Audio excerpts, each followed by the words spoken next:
Hi folks, Job Comics here. Something a wee bit different for you today to have a look at.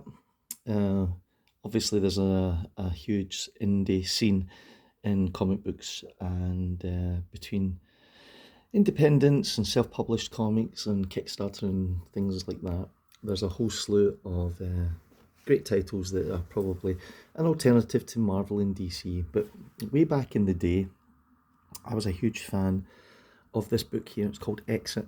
This is issue number 3, and it's from January 1993, and it's written and drawn by Nabiel Kanan. I hope I've got his name right. And it's a UK comic, and I had found this quite by accident, and then back in the day you would have to order this through the post. You would just do a subscription, and he would send you the comics as they came out.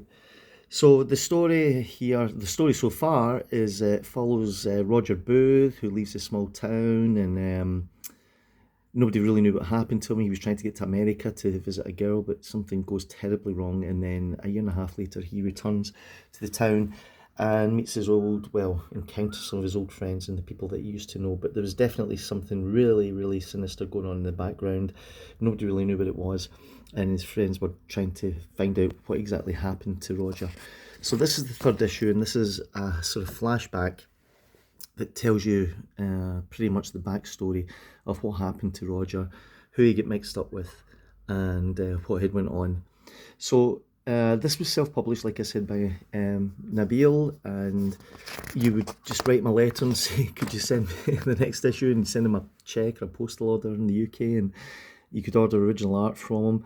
God, I wish I had some of this original artwork. And it was just terrific. He's so ahead of his time and was so ahead of the game with this comic. His artwork is just like absolutely jaw-droppingly good, and this issue here isn't even the best example of his work. It would evolve later on. He would get rid of the sort of 9-panel grid, and he would in fact get rid of grids completely in some issues. So it was these fantastic vistas of black and white art, and the story was compelling, the characters were brilliant, the dialogue was snappy, the twists were incredible, you couldn't see them coming. I mean, it was just an absolute masterpiece. And Nabil went on to do a few graphic novels. He had done one called Lost Girl, he did one called The Drowners, and eventually I think Caliber Comics had picked up on what he was doing and had printed a sequel to Exit. I think it was maybe 6 issues, which served as a kind of epilogue to this original story. There was also a trade paperback that came out. It's impossible to find. It was probably a really, really low print run. And honestly, I cannot say enough about this series. Nabil did, like I said, he went on and did sort of graphic novels after this, hardback and soft covers, and he did do a little bit of work. I think The Drowners came out, maybe it was at Image. Anyway, he eventually just dropped out of the scene altogether, and I don't know where he is or what he's doing.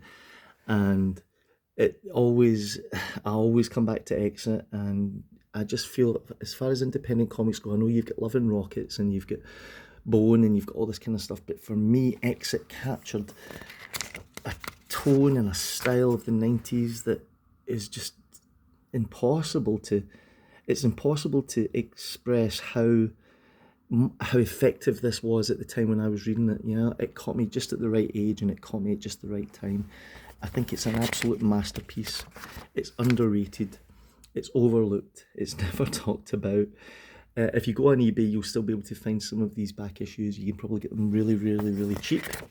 You want to read the first series, Exit, first of all, and then you want to try and get the Caliber issues that will fleshes everything out.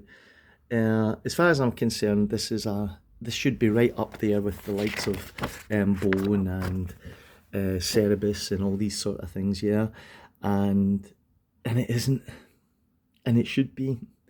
And if you do ever come across these, you'll get them really, really cheap, pick them up, even if it's just for the art. If you can't get the whole run and you can't explore the whole story, just pick it up and have a look at it. As far as I'm concerned, it's a modern classic. The guy should be legendary by now, and unfortunately, I don't know where he is or what he's doing. However, if you do see this, do yourself a favour and pick it up. And if he does, on the super off chance that he watches this, I'd like to just say thanks, Nabiel Kanan, because this was a huge part of my comic book journey way back in the 90s. Anyway, I hope you enjoyed looking at that. If you did, please subscribe to the channel and hit the notification bell, and I'll see you all on the next one.